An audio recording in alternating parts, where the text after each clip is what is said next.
ছোট্ট এই দোয়াটি পাঠ করুন। আল্লাহ পাক রব্বুল আলামিন রিজিকের মধ্যে বরকত দান করবেন। আল্লাহ তাআলা ঘরের মধ্যে প্রশস্ততা দান করবেন এবং জীবনের গুনাহ খাতা আল্লাহ তাআলা মাফ করে দিবেন। সুবহানাল্লাহ। অত্যন্ত চমৎকার এই ছোট্ট দোয়াটি আমরা সকলে শিখব ইনশাআল্লাহ। প্রিয় দর্শক শ্রোতা, আমরা আমাদের বরকতের জন্য, আমরা আমাদের ঘরে প্রশস্ততার জন্য কত কিছুই না করছি। আমরা আমাদের জীবনের গুনাহ খাতা মাফ করার জন্য কত দোয়া পড়ছি।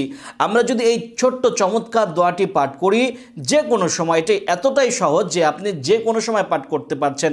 এর জন্য নির্দিষ্ট টাইম বা সকালে পড়তে হবে, সন্ধ্যায় পড়তে হবে এরকম নয়, বরং আপনি যখনই মনে চায়, যেই সময় মনে চায়, আপনি মোনাজাতের মধ্যে হোক বা এমনি সময় হোক, চলাফেরার মধ্যে হোক, আপনি যখনই মনে চায় দোয়াটি পাঠ করবেন। তাহলে আল্লাহ পাক রব্বুল আলামিন আপনার গুনাহ মাফ করে দিবে, রিজিকের মধ্যে বরকত দান করবে, আল্লাহ তাআলা আপনার ঘরকেও প্রশস্তময় করে দিবে।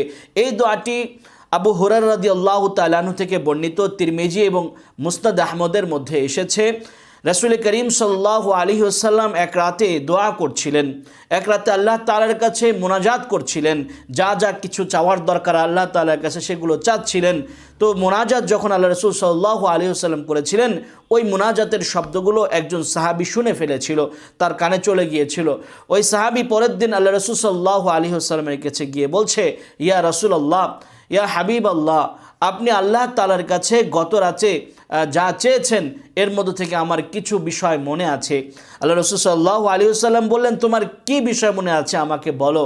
তখন তিনি বললেন যে, ইয়া রাসূলুল্লাহ, আপনি তখন আল্লাহ তাআলার কাছে বলছিলেন, আল্লাহুম্মা গফির লি যামবি, আল্লাহুম্মা গফির লি যামবি ওয়াওয়াসসি' লি ফি দারি ওয়া বারিক লি ফি রিজকি।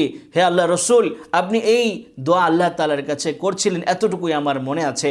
আল্লাহ রসুল সাল্লাল্লাহু আলাইহি ওয়াসাল্লাম তখন বলছেন যে, এই যে দোয়াটি তুমি বললে, এই দোয়া কি কিছু বাদ দিয়েছে? এই দোয়ার মধ্যে কি কিছু বাদ রয়েছে? অর্থাৎ এটা এমন একটি দোয়া, যেই দোয়াটি আমরা যদি আল্লাহ তাআলার কাছে কবুল করিয়ে নিতে পারি, তাহলে আমাদের জীবনে আর কোনো কিছুর প্রয়োজন পড়বে না।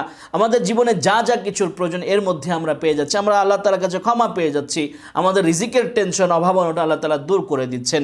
আল্লাহ রাসূল এই কথাই বললেন যে, তুমি কি মনে করো এই দোয়া কোনো কিছু বাদ দিয়েছে? কোনো কিছুই বাদ দেন, অর্থাৎ এর মধ্যে সব কিছু এসে গেছে।